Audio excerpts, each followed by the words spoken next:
Hi అండి. 10 నిమిషాల్లోనే పానీపూరి. చల్లని సాయంత్రం వేళ వర్షం కురుస్తున్నప్పుడు పిల్లలు 10 నిమిషాల్లో పానీపూరి చేయమన్నప్పుడు బఠానీ నానబెట్టలేదని బాధపడకుండా ఈ విధంగా ట్రై చేసి చూడండి. బఠానీ అవసరం లేకుండా ఈరోజు మనం పానీపూరిని రెడీ చేసుకుందామండి. తీసుకున్న పొటాటోకి పీల్ చెక్కుకొని కుక్కర్లో వేసుకొని 2 విజిల్స్ రానివ్వండి. కుక్కర్ విజిల్ వేసేలోపు పానీని రెడీ చేసుకుందాం. ఒక మిక్సీ జార్లో క్లీన్ చేసుకున్న పుదీనాని కాడలతో సహా కొత్తిమీరని వేసుకోండి.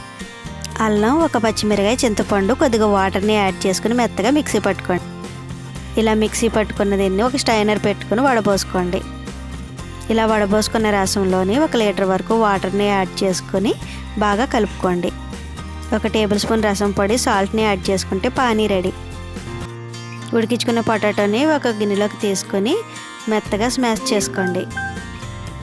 ఇందులో ఉప్పు, కారం, మసాలా పొడి, కొద్దిగా కొత్తిమీర, కొద్దిగా వాటర్ని యాడ్ చేసుకుని బాగా కలుపుకోండి. మన కర్రీ కూడా రెడీ అయిపోయిందండి. సూపర్ మార్కెట్లో, స్టోర్లో లభించే ఇన్స్టెంట్ పానీపూరిని తీసుకోండి. డీప్ ఫ్రైకి సరిపడా ఆయిల్ని పెట్టుకుని ఆయిల్ బాగా హీట్ అయిన తర్వాత పూరీలు వేసుకొని ఫ్రై చేసుకోండి. అంతేనండి, 10 నిమిషాల్లో మనకు పానీపూరి రెడీ అయిపోయింది.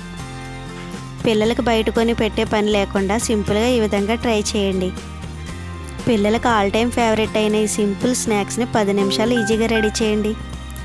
Please subscribe.